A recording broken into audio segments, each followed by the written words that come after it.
Hey everybody, this is TJR. I just finished watching the 2019 Oscar telecast, and yes, the superhero movie got the Oscar.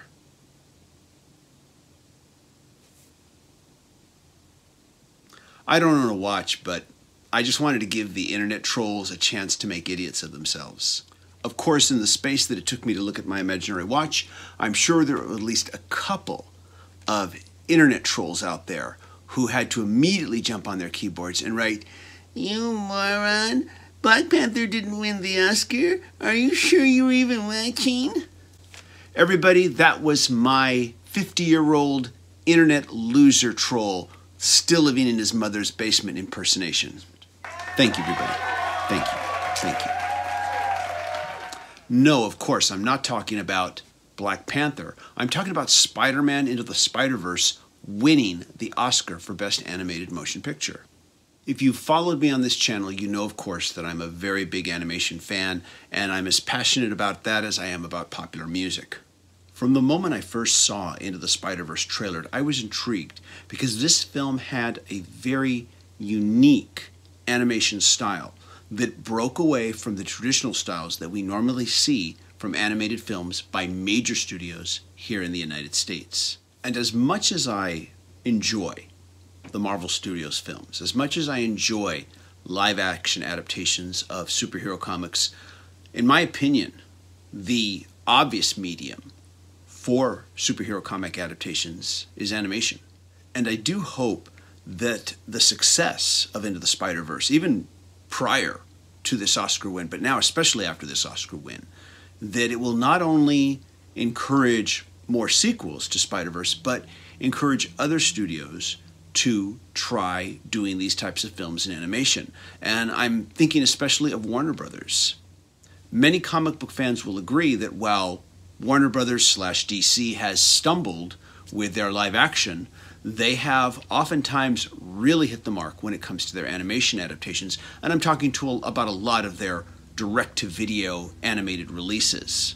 Animated direct-to-disc features from DC and Warner Brothers like Batman Under the Red Hood, Batman Year One, Superman vs. the Elite, Justice League Gods and Monsters, Justice League New Frontier.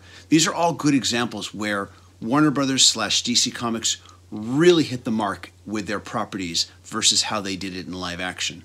And I feel that many of these films are good enough for theatrical release. But unfortunately, here in the United States, we still have this stigma regarding live action versus animation.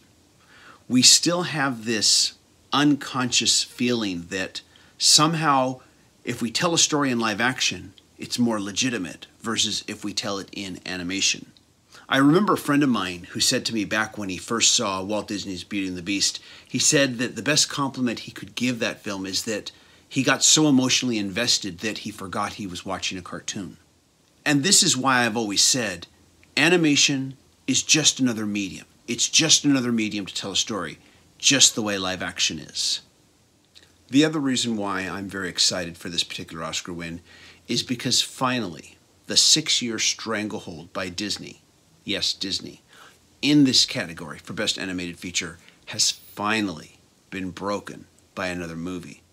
Now, I wouldn't mind Disney winning year after year if I thought that their motion picture was artistically the best motion picture that year. But quite often, I don't believe that was the case. Last year, Coco won. I liked Coco. It was a really good film. But I'm sorry, Loving Vincent, much better film. The year before that, Zootopia.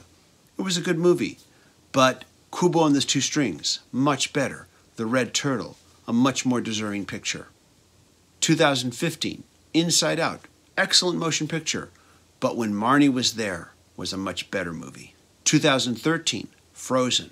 Okay, I didn't like Frozen at all. The Wind Rises should have won.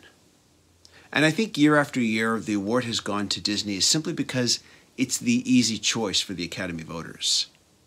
This year, I was rooting for both Island of Lost Dogs and Spider-Verse, so I'm glad that one of my choices won. I really do hope that the success of Spider-Verse, both financially and its Oscar win, sends a signal to all the major studios that adapting superheroes in animation is just as viable at the box office as live action, but also that it sends a signal to try new and different things when it comes to animation and not just relying on the same old family, all ages comedy formula. This is TJR. I'm looking forward to checking out your comments and hearing what you think about this topic. I'm also looking forward to seeing how many idiots left a comment before they found out what I was talking about. As always, if you like what I'm doing, please be sure to click subscribe. Be sure to click like and share this video on your social media. And of course, if you want to help me make even more videos, please follow the Patreon link and consider becoming a Patreon supporter. Thanks everybody for watching. Take care.